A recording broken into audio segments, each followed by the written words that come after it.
There we are. There I am. Welcome to Illegal Knowledge. I was waiting for that. The insanely long fade out there. Welcome to Illegal Knowledge. My name is Michael Oatman. We're live today on Friday, the 18th of July in 2014. This is episode 701, the first episode of the 7th season, and we're calling this one Save the Children. You can watch the replays every Thursday morning at 7 a.m., and you can watch us anytime on the internet at Illegal Knowledge right down here, legalknowledge.com. On Monday, as you saw in the pre-production there, the studio got hit by lightning, so the show that was going to be the first of the 7th season got postponed for a month until the 15th of August. So fortunately, we're still commercial free. Yay. Everyone who's watching live, please call in and tweet. I have the computer sitting over here. If you get the up on the screen there, at IKTV Live and hashtags IKTV, Illegal Knowledge, and IKTV Live. And you can find us on Facebook. Just click the link on the website to get there. Send your questions now, and I'll read them live on the air, or call in and you can have your voice on the air asking your question yourself. Tonight we have a show, two segments. The first segment, we're talking about childhood obesity. The second, we're talking about the humanitarian crisis on the border, on our southern border of the U.S. We have some great guests tonight. Before I get to the introductions, though, I'll go ahead and talk about a couple things here. Yesterday, the Malaysian Airways is having a really bad year, I guess. Another Malaysian airliner went down, killing 298, 23 Americans possibly on board. But this time, it was due to a Russian SAM missile shot from eastern Ukraine. Now, about a week ago, I guess, there was a Russian citizen who got shot and in Russia, and who knows where the stray bullet came from, but presumably, in that region. And Putin said there'd be consequences. Now, I certainly hope that these are not the consequences to which he is referring. It was, however, Russia that controlled, now went in and seized the black boxes.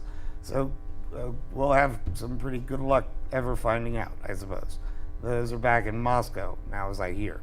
There are new sanctions about all of the Eastern Ukraine thing. Now all the U.S. assets are frozen.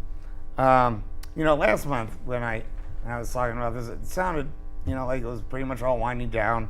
Now it's just so much worse. Speaking of much worse, a dozen days now, one Israeli death and more than 200 Palestinians dead in Gaza, 75% of whom are civilians.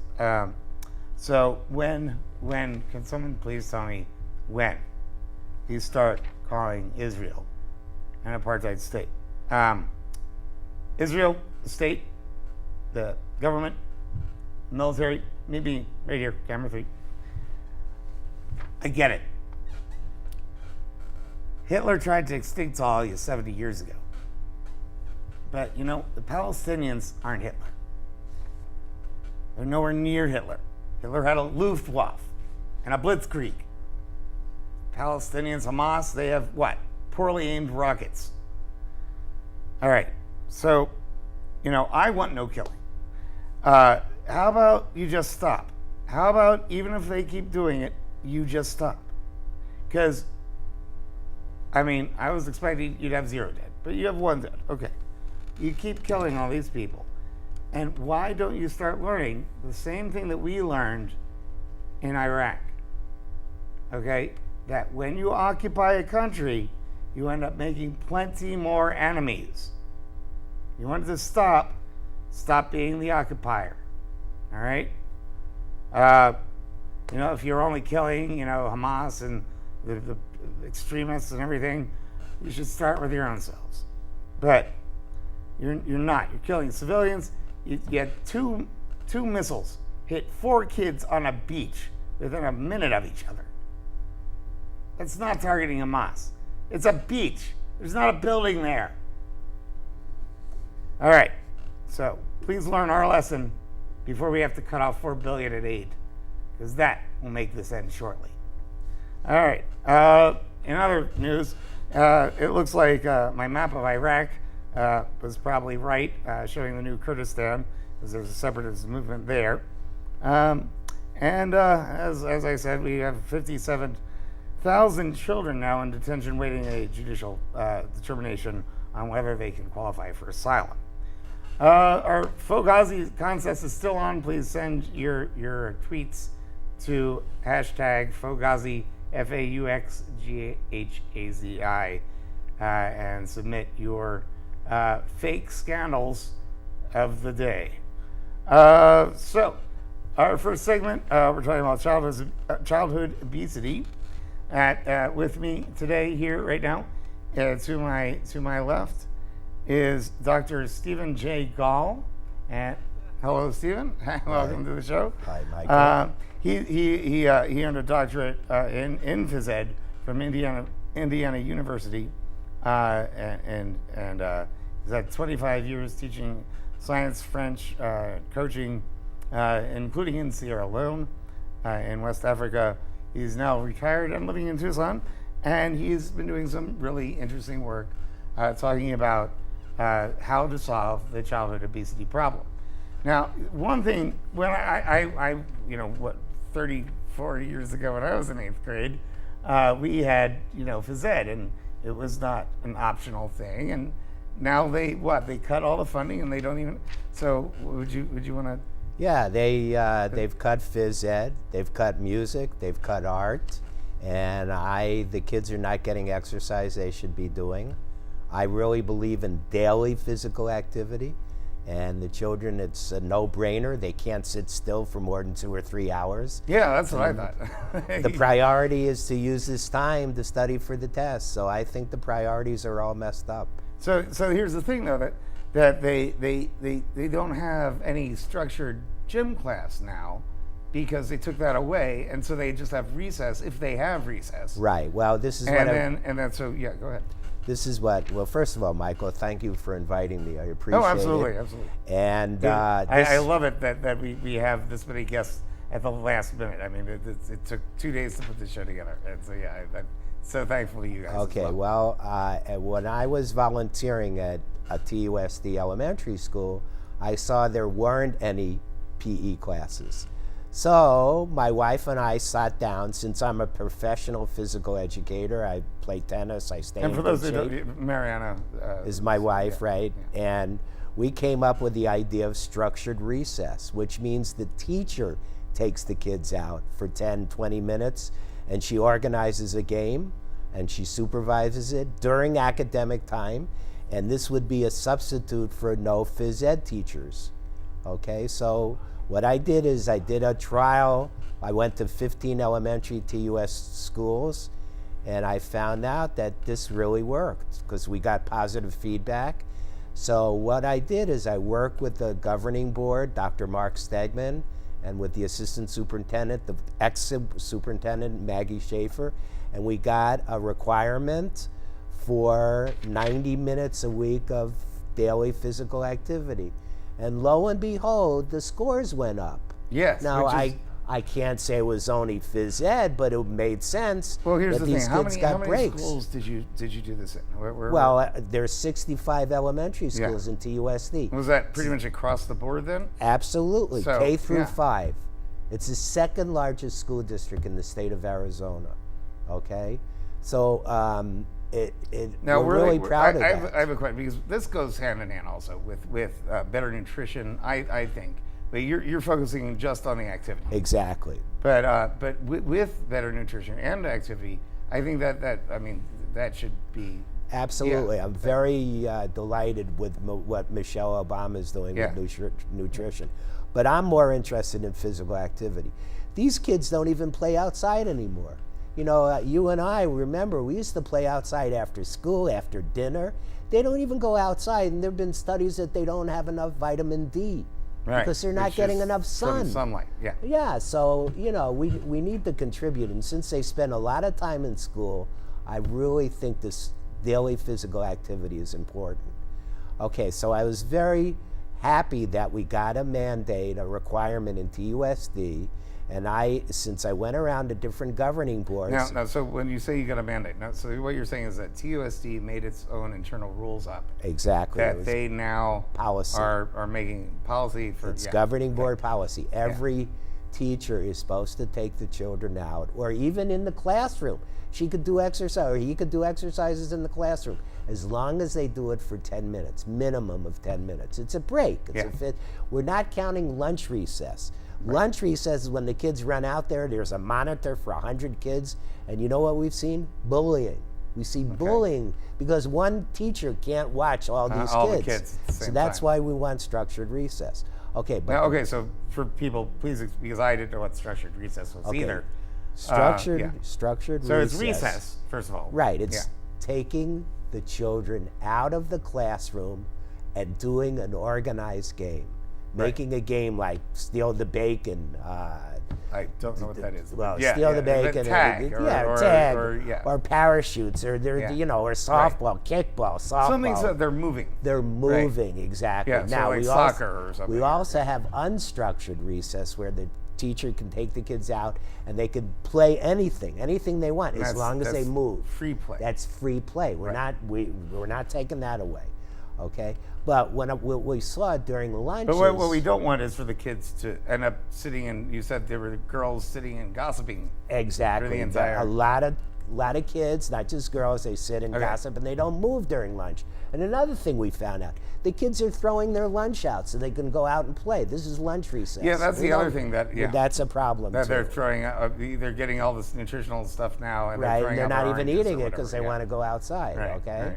All right. So what I did is I worked really hard to get this requirement in TUSD, and then I started going to other school districts around the state, and I tried to pass a state requirement. And this is where I ran into a lot of problems and a lot of frustration. I've been doing this for 5 years. I've been up to Phoenix 3 different times. I've been testifying for this. Daily physical activity, it didn't put a limit on time. It didn't even tell the teacher what to do. Unfortunately, the majority party, the Republicans, have blocked this bill 5 times, and it's gotten very frustrating.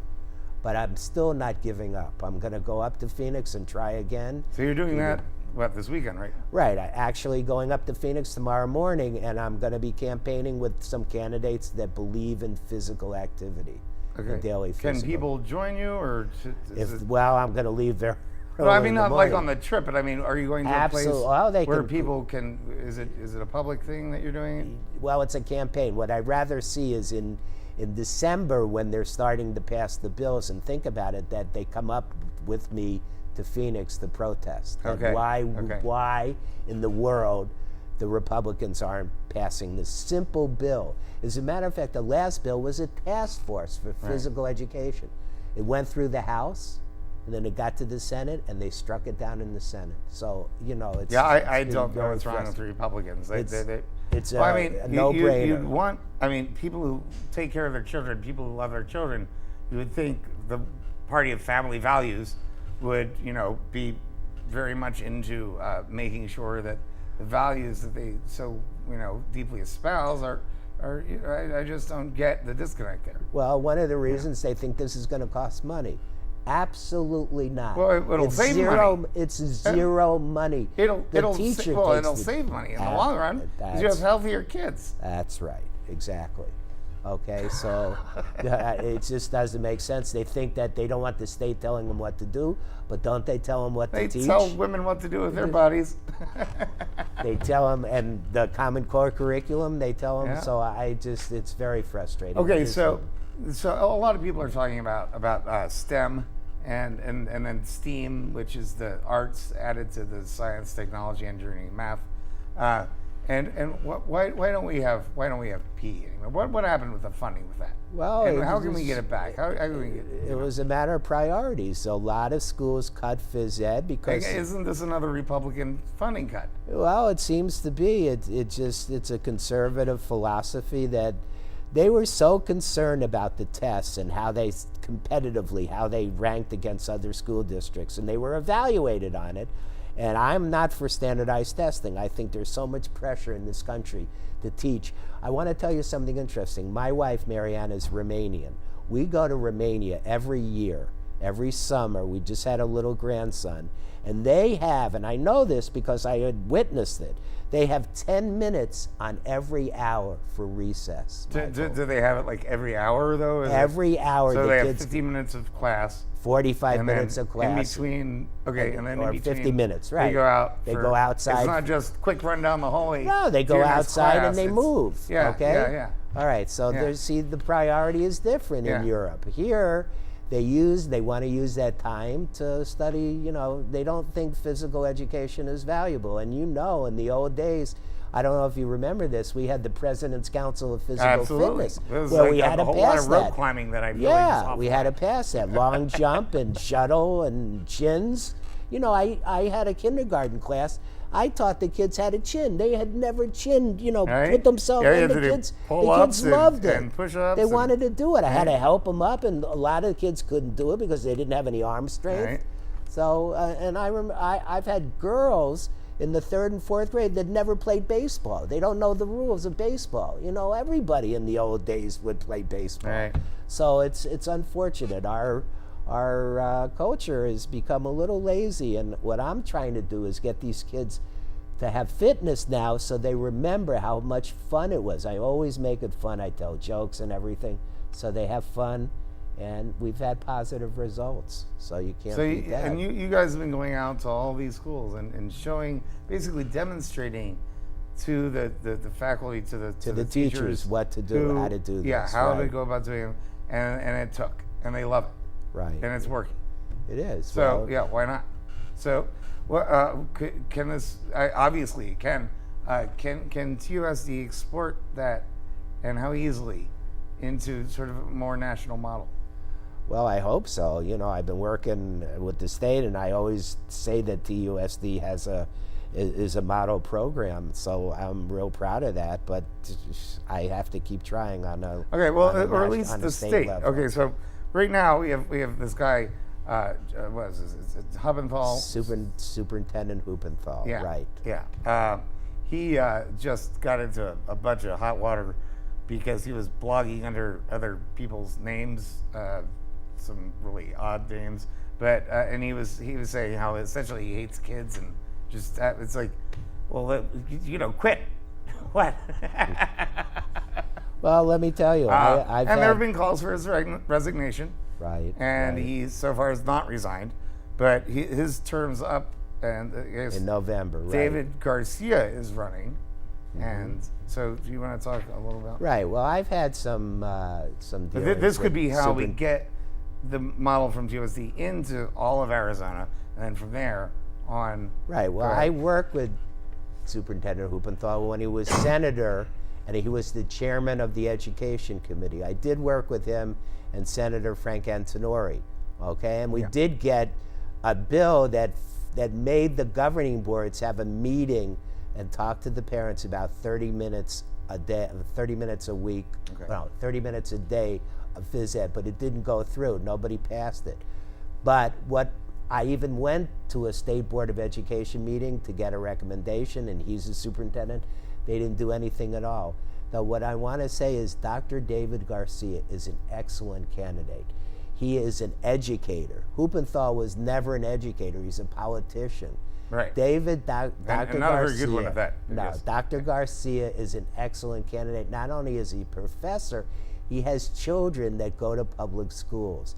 And the best thing is he 100% supports my physical activity initiative. He's all on my side. He knows how important it is for the kids to have these breaks.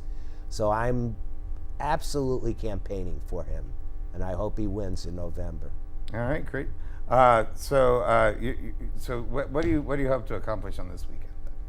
Just well, actually, people that listen, tomorrow basically? I'm going up to LD20. Yeah. This is very interesting, and I'm campaigning for 2 Democrats that are running against the 2 Republicans that were responsible to strike my bill.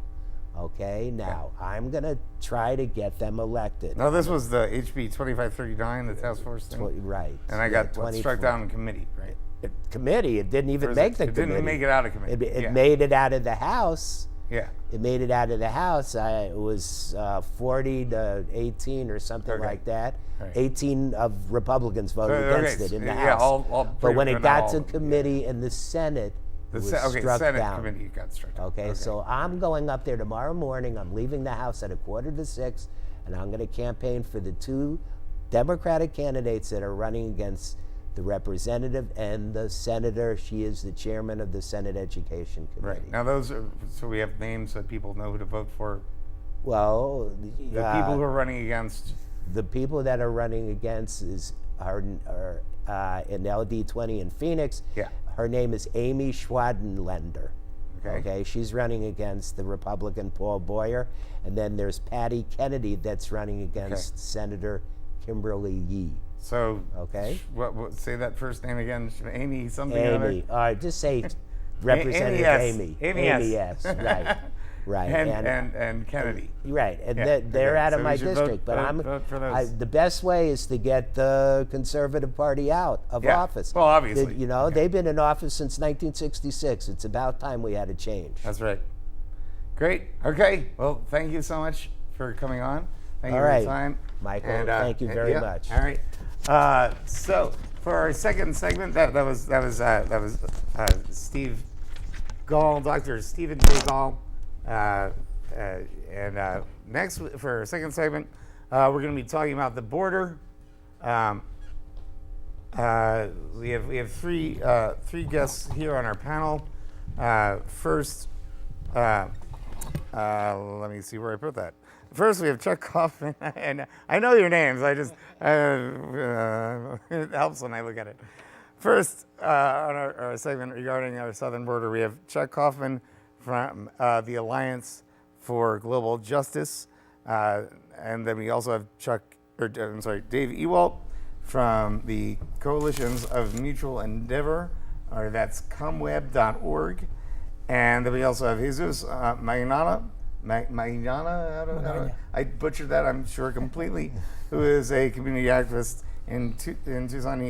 He was over at the Oracle, Arizona counter-protest, where I guess you guys, there were a bunch of campers on a school bus that ended up getting yelled at. But no buses from the border. Okay, here we go. If you all want to say just briefly about what you do and just real quick, okay. So you, Chuck, go ahead. Yep, I'm. Oh wait, first, wait. We should say first on July 26th, we have a Beyond the Walls and Prisons, Tucson to Palestine at the First Christian Church, 740 East Speedway at 6 p.m. on East Speedway Boulevard, 740. That's right. We're at First and Speedway, right? Right on the south side there. All right, go ahead. Sorry. Yep, I'm on the national staff of the Alliance for Global Justice. I have been for 27 years. We relocated to Tucson from Washington, D.C. A couple of years ago, and I also volunteer with Coalición de Derechos Humanos. Okay, all right. Dave, did you talk a little bit? Yeah, I'm with an organization, a nonprofit here in Tucson, Coalitions of Mutual Endeavor. We take a kind of a big picture look at sustainability, and specifically how, the reason we're not sustainable is basically, the short version is empire. And so we see how that manifests, here locally with various issues, especially along what should be an open border with our allies and North America. It just the whole thing makes no sense. But it makes a lot of sense. You look at what they're doing and why. But we'll get into that more later. We can get into that just in a few minutes. And is this? So first of all, thank you for having us on. Oh, absolutely. Thank you for showing up at just extreme last minute. No, thank you. So my name is, Jesus Magaña, and I'm a community activist, also a grad student, a United States veteran, served in the military for 4 years, military police.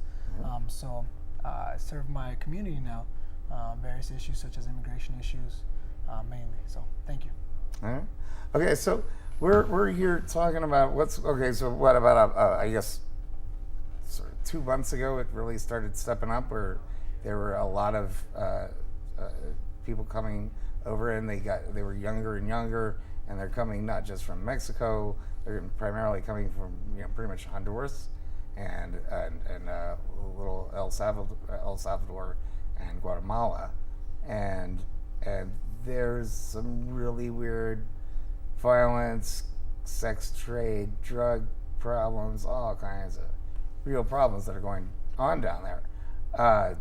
What's the real driver? It's certainly not what they say on Fox News. It is. It's not the fact that some people are misinterpreting the DREAM Act. Go ahead. So that's a very, very good question. Many people blame it on President Bush with the 2000. Right. 2000. That just has to do with the law 12. that says that not Canada and Mexico, but countries in the hemisphere, Correct. if there are problems with if they want to ask for political asylum, Correct. they can go. Yeah. So the DREAM Act. And that was basically to prevent the sex trade. Correct. So the DREAM Act 2012 was it only covers undocumented children who were here prior to 2012. So anybody coming after 2012, that actual law would not be. That has nothing to do. Covered. Yeah. So the current refugee crisis. Let's not get it mistaken. This is a refugee crisis at Right. our borders. It's not an immigration status. There are people who are fleeing their countries Correct. and that's what I'm saying. The reasons why is Correct. this. So the current law signed over by President Bush back in 2008 protects each children seeking asylum, refugee status.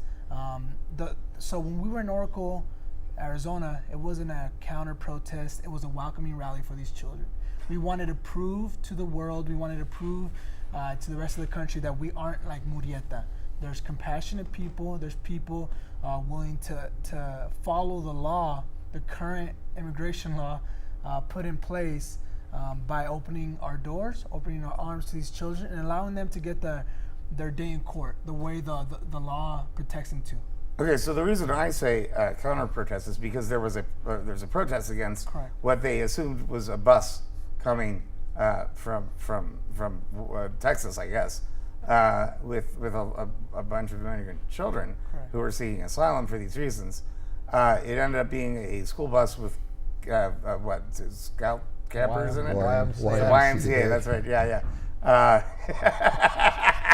But there were a bunch of right-wing wingnuts out there Correct.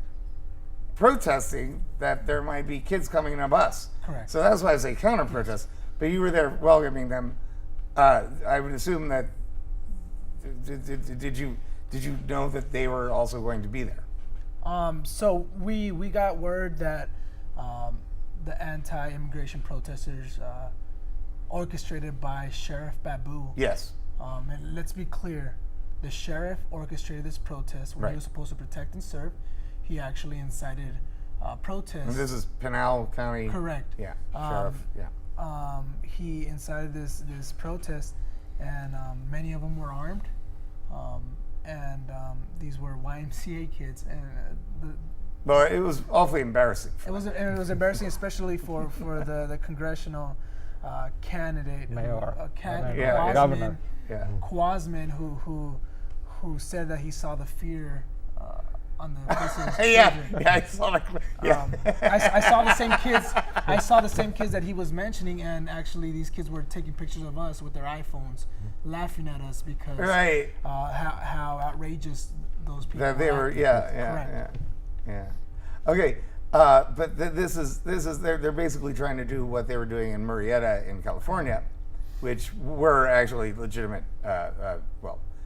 They were not YMCA campers. They were refugees. Now, I just want to bring up this point, this double standard that's not only in Arizona, but also in California and the rest of this country. When we have dreamers, when we have immigrant activists stopping buses, they get arrested. and even some are charged with felonies.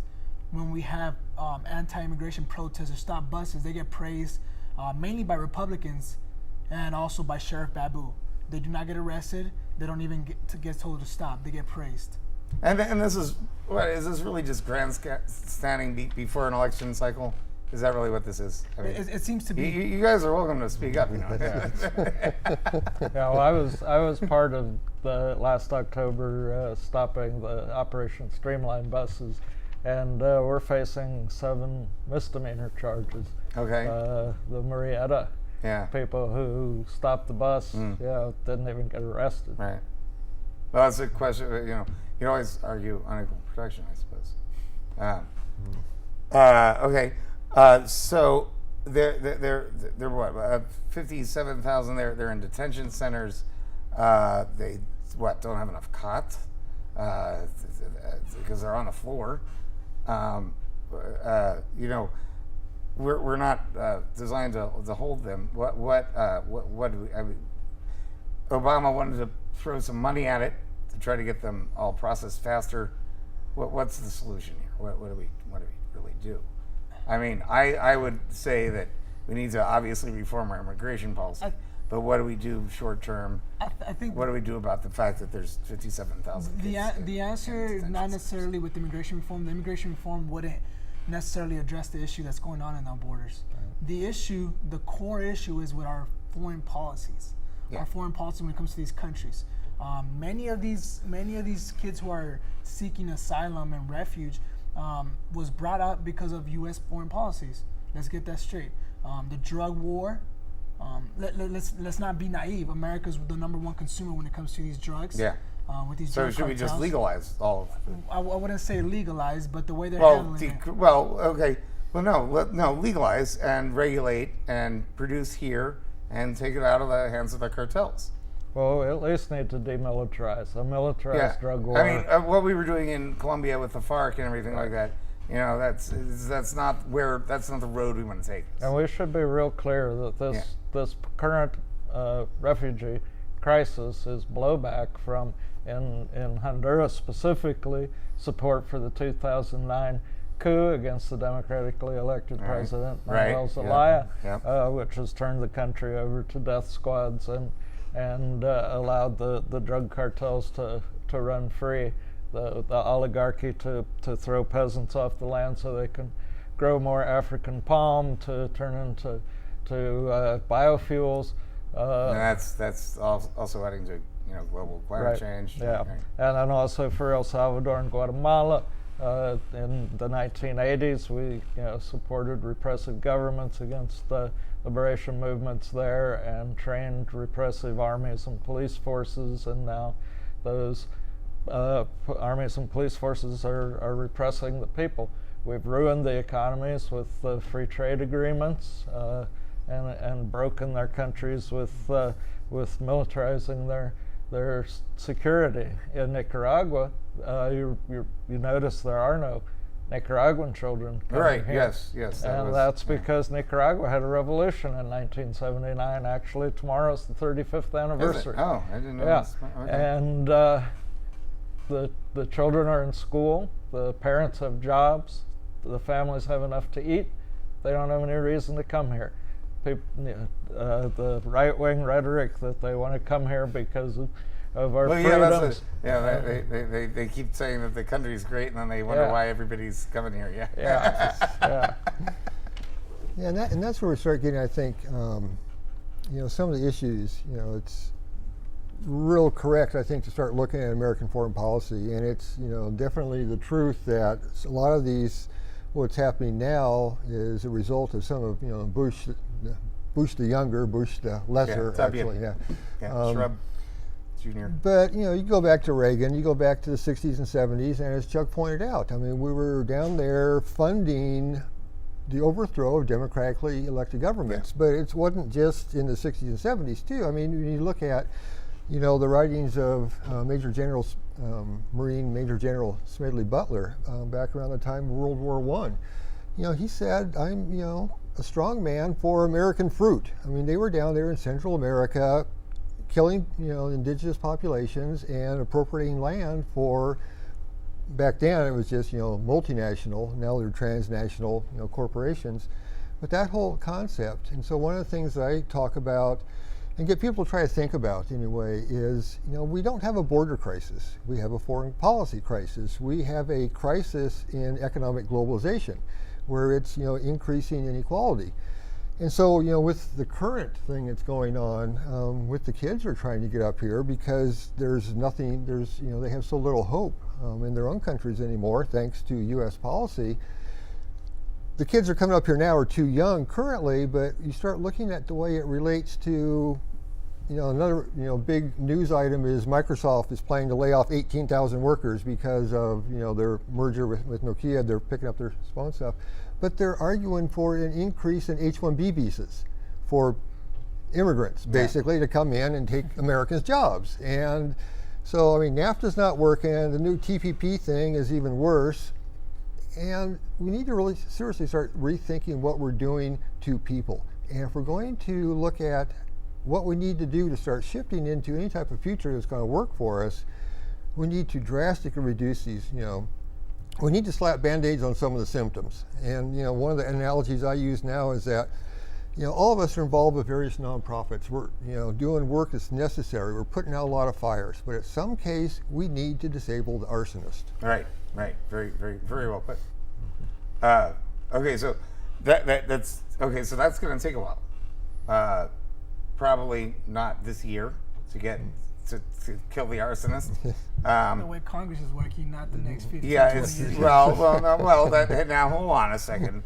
If we all get out there and vote, we can do this in November. Correct. All right. So seriously, We could. So that's not even. I'm not even. No. We all go out there and vote, and we get this done in November. All right, you hear me out there. All right, good. So no excuses. But what do we do right now? What do we do to November? Really, what do we do with all these kids? What we do right now is They're going to like roach hotels in Texas. Correct. Well, with green pools and. What we do right now is what America has done and what is known for. America is known to be a land of compassion, a land of love, and a land of freedom. And also, many Republicans love to use this term, but the land of law, right? Right. The current law states that these kids are legally allowed to be here, Right. and allowed to see a judge to prove credible fear. Right. So I believe that we should continue to be the land of law, land of love, and land of compassion, and allow these kids to have due process. Okay. And then presumably, I guess some of them do have family here. Correct. And so that would be easy. There's some that that have a real if they go back they're gonna get put into sex trade or drug trade or something like that or whatever worse, and those I guess we do the same thing with like the people who are over in Darfur came over and they just found them a place to go, and here what do we do with the are we trying? Republicans keep saying let's just deport them. They say, the one that my favorite line was, because it's completely false, that Jesus wouldn't break the law. And obviously didn't read that section in the.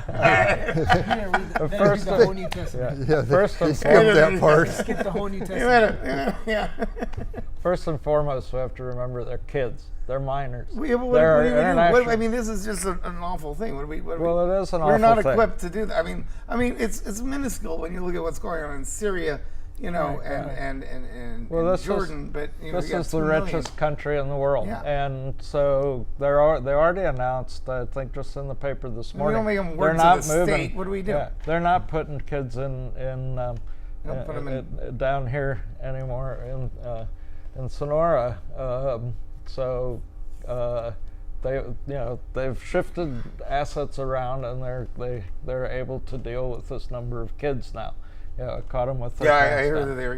Yeah. So we're a big rich country. We can deal with 57,000 kids or whatever.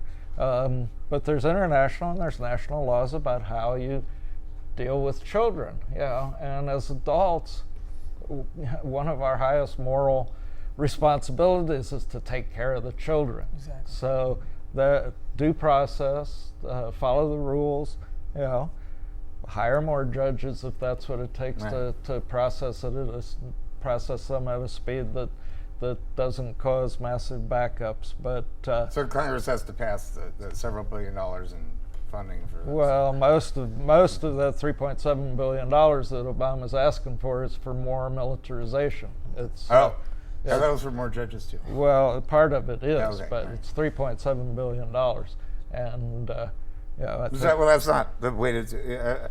I mean, like I said, we can't go down.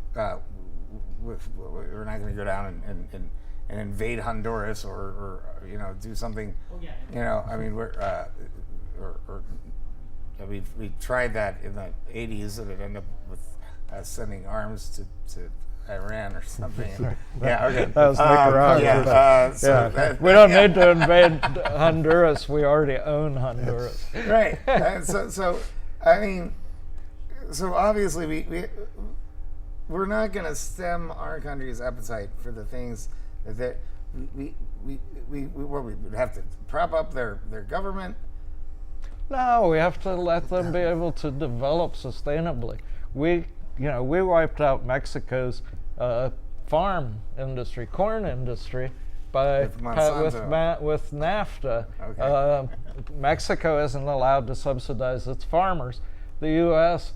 Subsidizes heavily our agribusiness. So we just dump proper corn down investments. there. Right? Yeah, Really? yeah. Central America's a rich area of the world in terms of biodiversity and fertility and all of that. They could easily feed themselves. They could easily create jobs. Nicaragua's proving it by not falling into neoliberal economic orthodoxy and by not enriching its 1%, but rather lifting up the whole population by concentrating on alleviating and reducing poverty, and the whole country develops. And I've also heard talk about how Mexico can maybe step up its game, I guess, or whatever you want to call it, on number one on being not letting people go through so easily, but also by also helping out economically by not having their situation on their southern border be as ridiculous as that is. I think that's a good point, and I heard that the other day just Mexico made it illegal for people to travel on top of on the train, trains. right? Yeah. But with that being said, I heard this quote: "You build a 20-foot wall, there's you going to get be a a 20-foot ladder. Yeah. Ladder, correct. These people are going to come regardless. When you are facing death, persecution, going to kill your family, they're going to do what they have to do to get over here. So they can take more measures. Anybody can take more measures, but at the end of the day, we need to pay attention to the root cause. And at the end of the day, we need to just remember. You guys brought a good point earlier. These are children. Yeah. At the end of the day, these are children. They want more militarization of the border to combat 5-year-old kids. Yeah, I don't think what makes do any you sense. think? Yeah, You that want the doesn't make best- any sense at all. You want the Yeah. best of our country. You want Marines. You want the National Guard to combat 5-year-old kids. In my opinion, How? What are 5-year-old they gonna- kids what- are not Are they gonna invaders. give them lollipops and throw them in a Exactly. go south? You're like, okay, go get it. Exactly. and just think of what must be going through these kids' mind. They know that there's a high risk that they're gonna fall into sex traps. Might even be murder on their way to the United States. Right, and But they're that's still what willing to take happens. that Yeah, journey. they're getting abducted along the way. They're stolen from, killed. Who knows what? Yeah. Correct, but they're still willing to take that journey. Yeah. That just tells you how bad it is Right. back at home. Well, that is exactly, and it doesn't tell you how, oh my God, how great our country is. It tells you how poorly they are over there, and where the next decent place is. We should be. That isn't a whole pile of crap, which is essentially what I was saying about Mexico. And I mean, we really just have to stop funding the corporations and start funding the people in these countries, pretty much. And that's, Dave, you wanted to say something? yeah, and Right. that's, I think, when you look at probably one of the most effective foreign policy changes that could be made would be to actually start, instead of, funding the paramilitaries down there, start funding education, start funding what they need, start funding ways for them to, reclaim the land that's been stolen from them, and have those opportunities to provide right livelihood in ways that make sense. Because right now, it's, the example I'm most familiar with is actually from Africa, but the same thing is going on with Monsanto in Central America. But U.S. foreign policy, there's a couple things really strange about it. One of it, especially under Bush, but it's been this way for a long, long time, U.S. foreign policy to Africa is that first, they don't get foreign aid unless they agree to abstinence-only sex education programs instead of the ones that actually make sense and actually can do something about family planning. But they also require then that foreign aid money to be given back to American corporations. So instead of teaching them how to plant drought-tolerant crops, we make sure that they buy heavily subsidized, corn and wheat and everything else, from Archer ADM and on and on and on.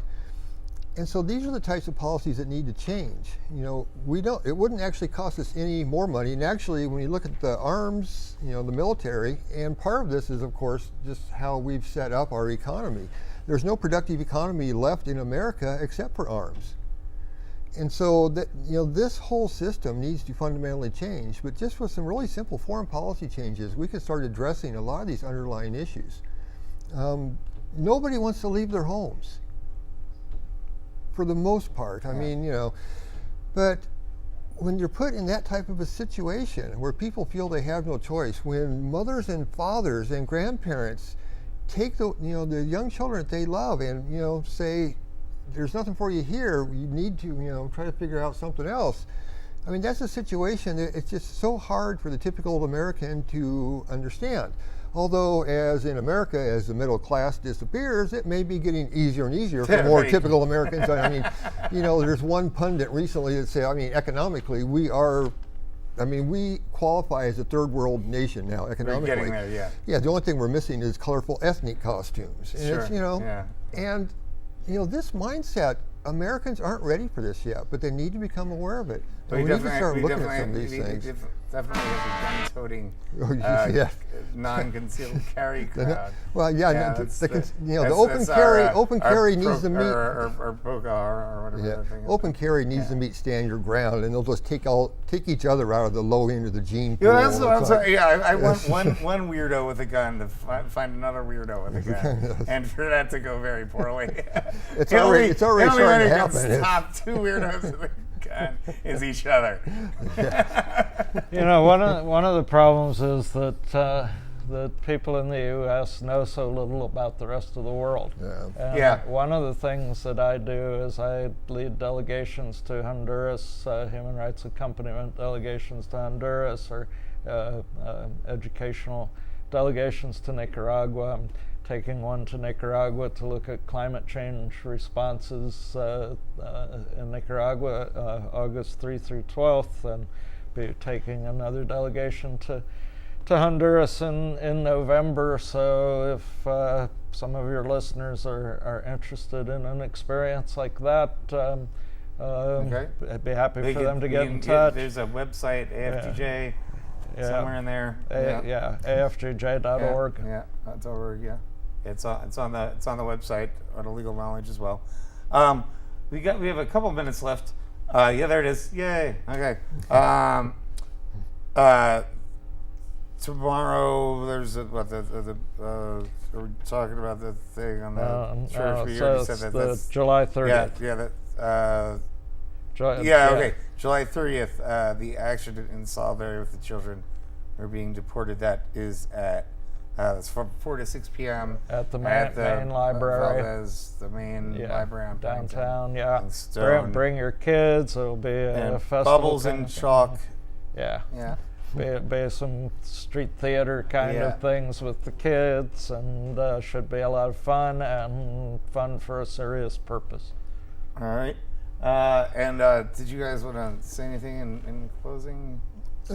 Maybe just in closing real quick, one of the things that I typically try to get people to start thinking about, we call it connecting the dots, which is, a pretty common phrase, but it's looking at how these issues are interrelated and really starting to take a strong look at what we can start doing differently that will address those root causes. One of the things, and Chuck's organization is real good about this, is building coalitions, getting enough different people together, organizations together, to see what their commonalities are, the things they have, that they share, and see how they can take these things and start building this towards that common future that everybody wants to look for. And to me, it's when you start looking at the end goal for the movements in ecological integrity, social justice, economic equity, participatory democracy, what they're all looking for really is a sustainable future. And one of the things that I talk about a lot is that we need to realize that justice is not possible without sustainability. And without justice, there will never be peace. And so if we start looking at how can we start working together towards this future that we really all want, that can start alleviating a lot of these symptoms that keep percolating up, just from something that is, what we have now, our paradigm right now is just inherently unjust. It can't be rationally argued for anymore, and more people start to realize that. And Jesus?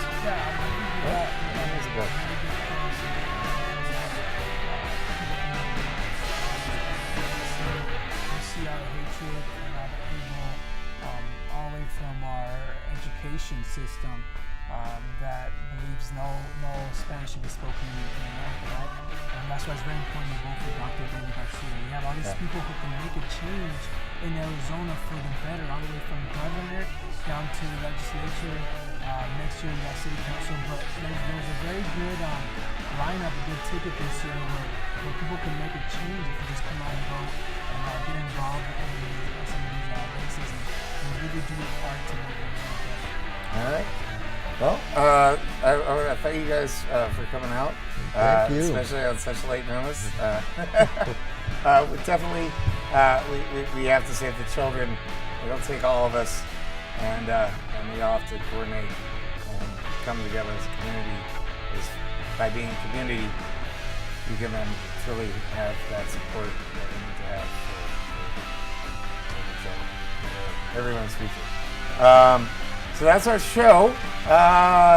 Stay tuned in 1 month for the gap. We'll be talking about wealth disparity and income gaps and things like that, and political influence gaps and all that sort of thing. 1 month on Friday the 15th of August for season 7, episode 2. Hopefully we'll keep Access Tucson commercial free by then. Let's keep it community media. I'd like to thank Dr. Stephen J. Dahl, Chuck Hoffman, J.D. Walt, and Jesus Rinjana. Thank you very much for being on the show. I'd like to also thank all our crew and everyone who fixed the lightning strike at Access Tucson. I do thank all of you for watching. Keep watching. All right. Thank you, everyone. We'll see you next time. Bye-bye.